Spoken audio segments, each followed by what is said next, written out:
আসসালামু আলাইকুম, শুভ সকাল বন্ধুরা। আশা করি সবাই ভালো আছেন এবং সুস্থ আছেন। এই যে দেখেন আমাদের ঘাসগুলার কি অবস্থা হয়েছে।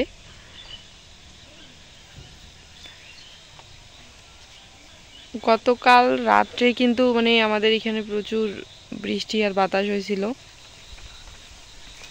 আমাদের দেখেন ঘাসগুলা হাইলে গেছে। আসলে ঘাসগুলা কিন্তু লম্বা যে হয়েছে,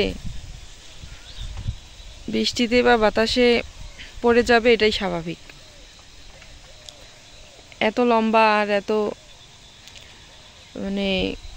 তাজা কি আর বলবো। যাই হোক, সমস্যা নাই, এগুলো পড়ে গেলেও সমস্যা নাই।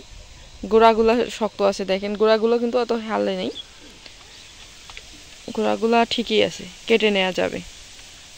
আর আমরা কিন্তু অলরেডি প্রতিদিন একটু একটু করে ছাগলগুলোকে বা গরুটাকে, আমাদের গাভীটাকে কেটে খাওয়াচ্ছি।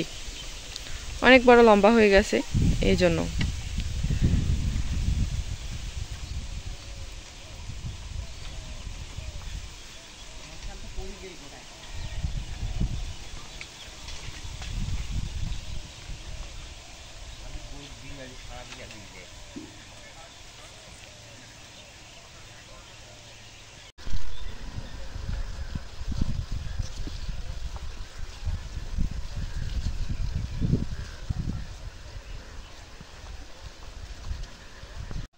আপনাদেরকে খুব খারাপ একটা খবর দেব আজকে।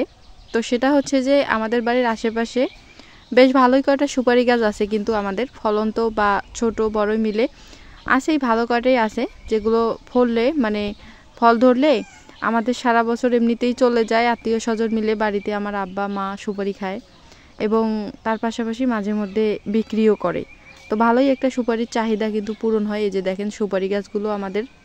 তো গতকাল রাত্রে আকাশটা একটু খারাপ ছিল, তো কে বা কারা জানি আমাদের 3টা সুপারি গাছের সুপারি চুরি করে নিয়ে গেছে আর কি।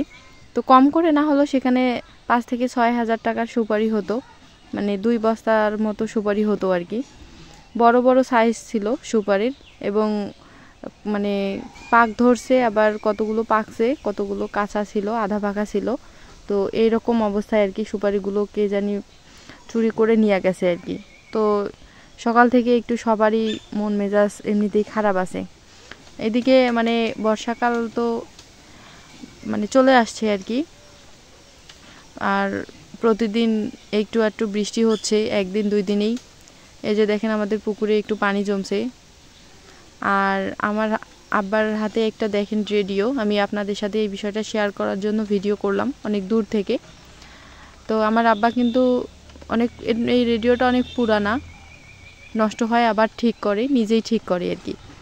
তো এই যে দেখেন রেডিও হাতে, সেখান থেকে কিন্তু খবর শুনতে পাই বাংলাদেশের, ইন্ডিয়ার, কলকাতা, তারপর হচ্ছে আর কি ঠাকুরগাঁও, এইরকম আর কি বিভিন্ন রকম জায়গার খবর শুনতে পাই ওইখান থেকে। বর্তমান সময়ে যত আধুনিক প্রযুক্তি, স্মার্টফোন, তারপর হচ্ছে টেলিভিশন, সিডি, এগুলোর ভিড়ও কিন্তু বর্তমানে যে রেডিও খুঁজেই পাওয়া যায় না, কিন্তু আমাদের বাড়িতে রেডিও আছে, আপনারা দেখলেন কত সুন্দর লম্বা লম্বা আম।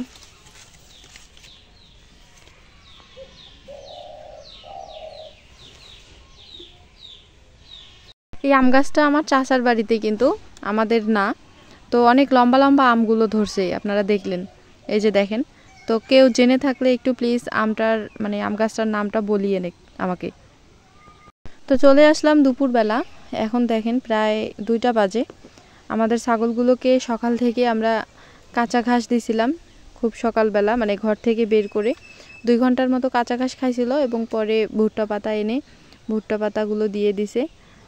তারপর ছাগলগুলো পানি খাইছে এবং এখন শুয়ে আছে।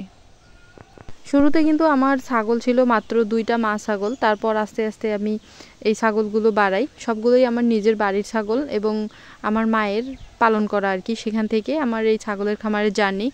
তো যাই হোক, এখন সবারই হচ্ছে দোয়ায় এবং আল্লাহ তাআলার দয়ায়, আল্লাহ তাআলার রহমতে আমার মনের আশা পূরণ হচ্ছে ধীরে ধীরে। আপনারা আবার আমার জন্য দোয়া করবেন যেন খামারটা বড় করতে পারি। তো আমার দেখেন ছাগলের খামারের যে ছাগলগুলো আছে, মানে প্রতিটা ছাগলই আমাকে বেশ ভালোই চেনে এবং সবগুলো ছাগলের সাথে আমার ভালো একটা বন্ধুত্বপূর্ণ সম্পর্ক তৈরি হয়ে গেছে। এখন কিন্তু ছাগলগুলোকে আমার খুব কাছের মনে হয়। আমি যে ছাগলের ঘর নতুন মাচাটা তৈরি করলাম, তো সেটার আপনারা মাপজোক মানে হচ্ছে দৈর্ঘ্য প্রস্থ উচ্চতা সম্পর্কে একটা ভিডিও চাইছিলেন, তো সেটাও খুব তাড়াতাড়ি আপনাদের সাথে শেয়ার করব। আজকে শেয়ার করতেছি আমরা কিভাবে ছাগলের ঘরটা তো পরিষ্কার করি আর কি। তো প্রতিদিন একবার করে পরিষ্কার করলেই কিন্তু আমাদের হয়ে যায়, কেননা আমরা দিনে এই ঘরে রাখি না ছাগল, শুধু রাত্রে রাখি। এজন্য ছাগলগুলোকে বের করার পর আমরা সকালবেলা পরিষ্কার করে রাখি, একবারই সারা দিনের জন্য হয়ে যায়। প্রতিদিন সকালবেলা করে আমরা পরিষ্কার করি। তো প্রথমে মাচাটা আমরা এভাবে তুলে নেই। এই যে দেখেন মাচাটা তুলে রাখছি। মাচাটা তুলে রেখে আমরা এক পাশ থেকে ঘরটা পরিষ্কার করে মানে ঝাড়ু দিয়ে ভিতর থেকে ঝাড়ু দিয়ে পরিষ্কার করে নেই। তারপরে সারাদিন মানে যেদিন বেশি পায়খানা বা প্রস্রাব করবে, মাটিটা যেদিন ভিজে স্যাঁতস্যাঁতে হবে, সেদিনই মাচাটা এভাবে উপরে থাকে আর কি, তুলে রাখি। আর যেদিন একটু কম ময়লা হয় বা ভিজে যায় মাটিটা কম, সেদিন আমরা মাচাটা আবার মানে পরিষ্কার করে নিয়ে আবার এখানে বিছাই দিয়ে রাখি। এই সিস্টেমে আমরা মাচাটা তৈরি করছি আর কি। তো মাচাটা কেমন হয়েছে অবশ্যই একটু কমেন্ট করে জানাবেন। তো এই যে দেখেন উপরে যে আমরা বলগুলো রাখছি নেট এবং খড় দিয়ে, এগুলোর ভিতরে কিন্তু আলু আছে। আমরা আলু এভাবে সংগ্রহ করে রাখছি, বীজের আলু আর কি, পরবর্তীতে যেন আমরা আরও আলুগুলো রোপণ করতে পারি।